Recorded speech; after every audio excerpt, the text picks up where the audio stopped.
What your favorite dude's Battlegrounds character says about you. Patriot. You either just started playing or you want it to be like Homelander. If you're new, you're usually a noob, but if you're an experienced player, you probably use Patriot so you can be a bum and spam his block break. Or you got cooked by someone and you switch to him so you can use the easiest combo in the game to convince yourself that you're skilled. Military man. Let's be honest, you only use him to nuke entire servers with your ultimate, turning the battlefield into World War I while everyone else wonders what just happened. In 1v1s, you spam every move like you're button mashing for a world record, then shamelessly do it all over again, rinse, repeat, collect salty messages, and maybe, just maybe, pretend it's all skill. A Turbo. You pick this character thinking you'd be breaking the sound barrier 24/7. Instead, your base movement speed is so average, it's offensive. You're out here sprinting like a middle schooler in PE class while everyone else is teleporting around you. You spend most of your life as a professional hermit, bullying training dummies in a dark corner just to harvest your ultimate. The moment your ultimate glows, you stop being a coward and start being a predator, blink dashing into honorable 1v1s to steal kills like a caffeinated hornet before your meter hits 0.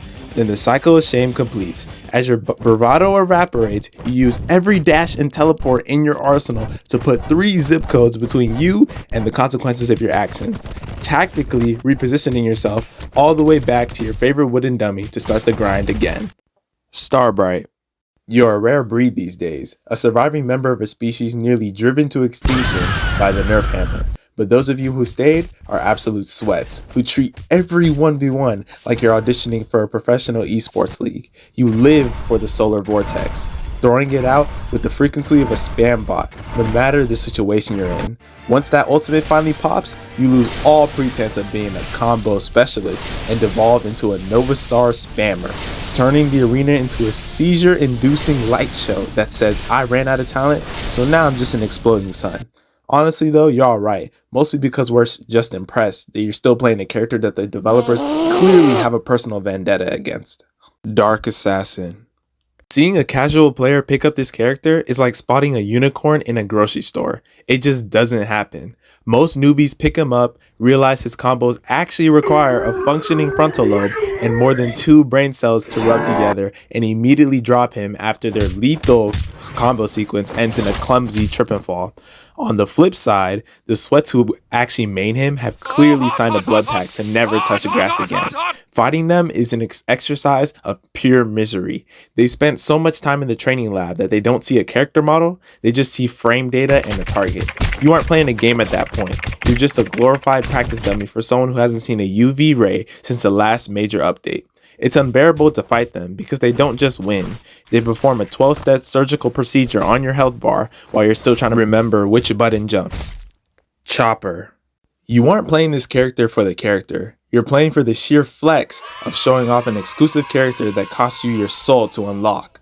Your combat strategy is a masterpiece of unearned confidence, religiously fishing for a 4M1 into counter combo that fails 90% of the time that you spam it like a lottery ticket you're certain is about to hit.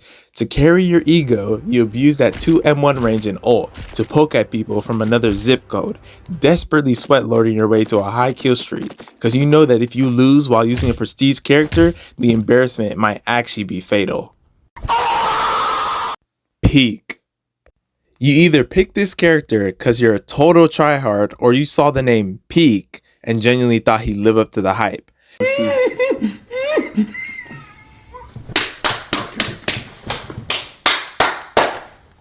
You're probably still losing sleep over them removing the ink throw combo extender. And when you finally get your ultimate, you turn into a server-wide sweeper, using those huge AoE moves to wipe out everyone in sight just to feel powerful for a minute. But as soon as those flashy lights fade, you're right back to the struggle bus, trying your hardest to act like your passive isn't completely useless. It's hard to call yourself peak when you're basically just a guy with a trident waiting for a miracle. But hey, at least your ult looks cool while you're clearing the map. Immortal. To play this character on a public server, you basically have two choices. Open your wallet until it cries, or become the sweatiest player to ever touch a keyboard. And honestly, both options are a bit of a red flag. You're either here to flex your bank account or show off the skill that you use to unlock this character, acting like your character selection is a high status.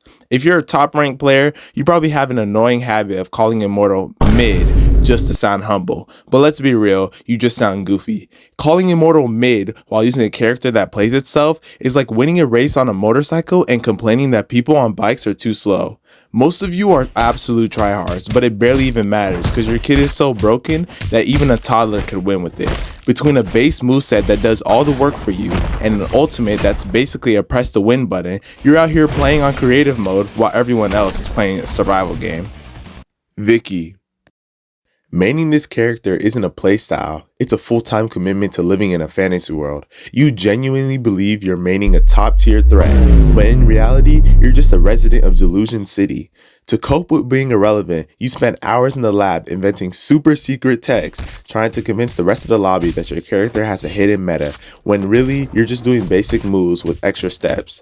The tragic part is, with your ultimate, it's basically your base moveset with the damage buff so microscopic that nobody even bothers to run away.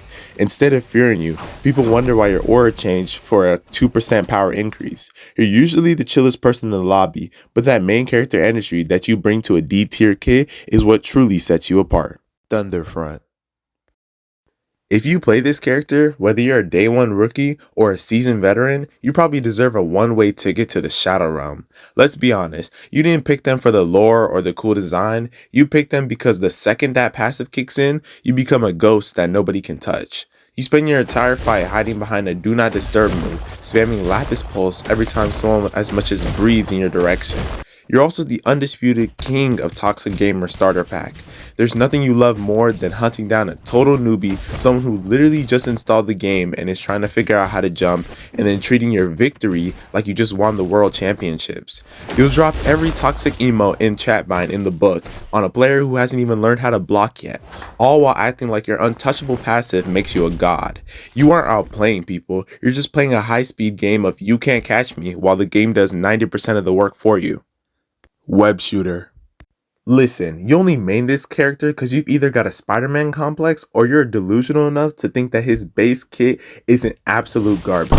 Don't get it twisted, his ult is pure cinematic peak, but the neutral game, it's holding on by a thread and a prayer. Your only defense is screaming, but he has 3 combo extenders, into a void, as if having 3 ways to prolong a mid-tier interaction makes up for a moveset so uninspired it could cure insomnia. You guys are usually the chillest dudes in the lobby, right up until the moment you try to argue that he's top 1. He's not. He's barely top 10 on a Tuesday. You're playing a glorified background extra with a flashy finishing move. But hey, at least you're having fun while I'm taking a nap mid-match. Torchlight. You're easily the high IQ elite of Dude's Battlegrounds. You didn't just stumble onto this character, you saw the flashy base moves and the delete button ult, and a kit so loaded with guard breaks it's basically a war crime. Most of the time, you're the chillest player in the lobby, playing 4D chess while everyone else is eating glue. But then there's that one moment, the moment you catch someone in a never-ending infinite combo and decide to choose violence. Suddenly, the smart player disappears and is replaced by a toxic menace who's only toxic because, let's be real, your character is absolutely cracked and you know it. You're not just winning the match, you're conducting a symphony of pain while the rest of us just hope to get our sanity back. Kimmy. You picked this character solely because she's sitting at the absolute bottom of the free roster, and you mistook low availability for hidden legendary potential. You saw that one custom dash and convinced yourself it was worth the emotional trauma of a zero extender lifestyle. You spend your days in chat like a desperate lobbyist trying to convince the world that she's a sleeper pick. Meanwhile, your combos consist of 2 hits and a polite handshake because you quite literally have 0 ways to keep the chain going if they have evasive. When you finally pop that ult, you spend your entire duration fishing for a counter like a man lost at sea. And when, on the 100th attempt, your opponent finally accidentally taps you, you whip the follow-up. They just dash away while you're left there standing, glowing and disappointed, watching your opportunity evaporate into the wind. At the end of the day, all you've really gained is a massive ego boost for maining a difficult character, when in reality, you're just playing a character who can't even see top 5 with binoculars. But hey, at least that dash looks cool while you're losing, right? Stan. You treat this character like a walking trophy, constantly reminding everyone of the grueling hours you spent grinding the boss quest. You're not just using moves, you're flashing a receipt for your lost weekend. The second you hit that 5 bodyguard kill streak, your ego hits orbit. You genuinely believe you're a mechanical god, when in reality, you're a pampered CEO hiding behind 5 massive human shields. Your goons are soaking up 90% of the damage, while you stand back feeling like a tactical genius. You aren't carrying, you're just a guy at a concert who thinks he's in a band because he's behind the security barricade. Dairyman. Main this character primarily as a digital status symbol, desperate to remind the lobby that you have early access to the content the plebeians have to wait for. You treat a half-finished moveset like a VIP pass, even though you're basically a glorified beta tester with a credit card. Your entire neutral game is just grenade throw on repeat from a safe, cowardly distance. The best part, you actually think you're hitting insane high skill combos. In reality, you're just exploiting a character that hasn't been balanced yet. Alright y'all, if you made it this far into the video, please do not take it seriously. It's just a joke video, but make sure to like and subscribe if you enjoyed it. And make sure to comment down below if you want to see me do any other content. And also join my Discord for sneak peeks into extra content. But thanks for watching.